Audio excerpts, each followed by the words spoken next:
Crime militar, artigo 9º. Vamos ter que decorar esse artigo 9º no momento certo, tá? O crime militar, ele pode estar somente no Código Penal Militar, ele pode estar somente na legislação penal comum, ou ele pode estar nas duas legislações. Como é que eu sei que vai ser crime militar? Quando eu estudar o chamado artigo 9º do Código Penal Militar. Por enquanto, só estou exibindo para vocês, tá bom? Essa lei, fundamental, Lei 13.491, é uma lei importantíssima, porque em 2017 ela ampliou, vejam aí a lupinha, ela ampliou a possibilidade de julgamento dos crimes pela justiça militar. Antigamente, só era crime militar aqueles crimes que estavam no Código Penal Militar.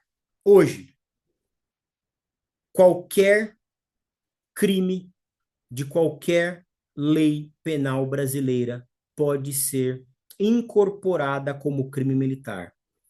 Depende do quê? Depende das regrinhas do artigo 9º do Código Penal. Artigo 9º do Código Penal é o coração do direito penal. O artigo 9º é crucial para a definição e categorização dos crimes militares, especialmente após alterações introduzidas pela Lei 13.491. Então, agora, nós temos os chamados crimes militares por extensão. Vou explicar isso aqui um pouquinho melhor. Olha só. Até 2017, se um policial militar praticasse uma tortura, tortura está numa lei extravagante, certo?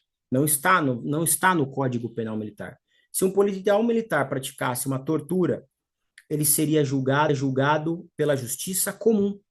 Olha só, a justiça militar não tinha competência para julgar a tortura praticada por policial militar em serviço. Assim como abuso de autoridade, abuso de poder também, tudo bem? Crimes ambientais, tá? Todos eles eram crimes comuns e seriam julgados pela justiça comum, muito embora praticado por um militar dentro do quartel, né? Imagine se um militar cortasse lá árvores dentro do quartel do exército que são ali de proteção permanente, né? Não seria crime militar. Militar de serviço dentro do quartel praticou um crime ambiental. Quem que deveria julgar esse crime? A justiça comum. Apresenta na delegacia de polícia e é julgado pela justiça comum. De 2017 para cá mudou. Se o militar estiver de serviço, ou for dentro do quartel, ou ele praticar um crime contra um outro militar, qualquer crime da legislação penal comum, ela é incorporada como crime militar. Ela é incorporada. Então, eu puxo o crime ambiental, eu puxo a tortura, eu puxo o abuso de autoridade e eu levo para a justiça militar. Só aí você entendeu, portanto, que quando eu falo de policial militar, bombeiro militar e militar das Forças Armadas, é crime militar praticamente. É difícil não ser, né? Só se ele praticou um crime de folga em outra situação. Isso ampliou demais a demanda. A demanda hoje para a justiça militar é altíssima e pouquíssimos advogados estão conseguindo pegar esse filão. Por que esses poucos advogados ficam com o bolo todo? Porque eles se especializaram, porque a maior parte deles eram militares reformados, aposentados, porque as faculdades não têm matéria de direito militar, porque o advogado civil, ele não sabe como entrar no quartel, ele não sabe como conversar, ele não sabe o que é o princípio da hierarquia e disciplina. Ele não tem contato com pessoas como eu, como o tenente Marcos Paulo, como o advogado Prado, que é militar e agora advogado. Porque, senhores, basta um curso como esse e a possibilidade de vocês poderem conversar um pouco comigo, eu dar um pouco de mentoria para vocês e vocês terem a tranquilidade de, antes de adentrar em um quartel e participar de uma instrução de PM, viu, doutora Alessandra, doutora Jéssica? Se você me ligar e me falar algumas coisas, eu vou te tranquilizar e eu vou te dar o caminho. Mas esse curso já vai te dar o caminho. Mas se você tem essa possibilidade, você vai. Sabe por quê?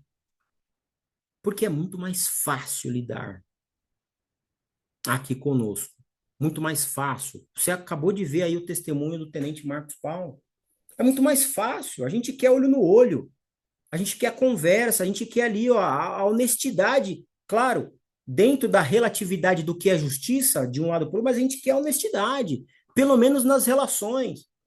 Às vezes, quando você vai para uma delegacia, a doutora Jéssica é advogada criminalista, doutor André, advogado criminalista, às vezes, eu não preciso dizer, né, doutor Medeiros, às vezes a relação não é tão amistosa, não tem aquele,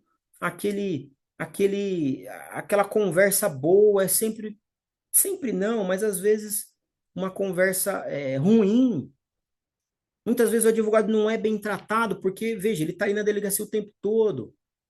Você muitas vezes está lidando com o seu cliente que é um criminoso, é, que é ruim.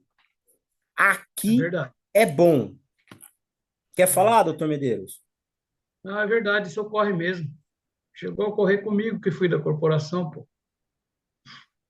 Eu, Então, eu, então, obrigado, doutor Medeiros. Então, veja só, quando você vem para o âmbito militar, senhores, se você passar a primeira barreira, o resto é fácil. Quando você começar a identificar ali as estrelas, as insígnias, o que é sargento, o que é oficial, quando você, sem precisar ir no quartel para defender um cliente, mas se você marcar de tomar um café, de ir lá, se você for nas solenidades militares, nos aniversários dos quartéis. Se você transitar ali, doutora Jéssica, doutora Alessandra, principalmente, que são meninas, né, moças, e que podem ter esse receio, vocês serão super bem tratadas. A gente vai estender tapete vermelho para vocês. E quando você for defender seu cliente, assim, vai ser uma relação muito boa. Então, basta quebrar essa primeira barreira, que é o que vocês estão fazendo. Basta ter o contato com as pessoas certas que você consegue nadar de braçada nessa área maravilhosa que é a justiça militar. Poucos advogados estão ganhando muito, muito. E eu quero colocar vocês nesse nicho, tá certo?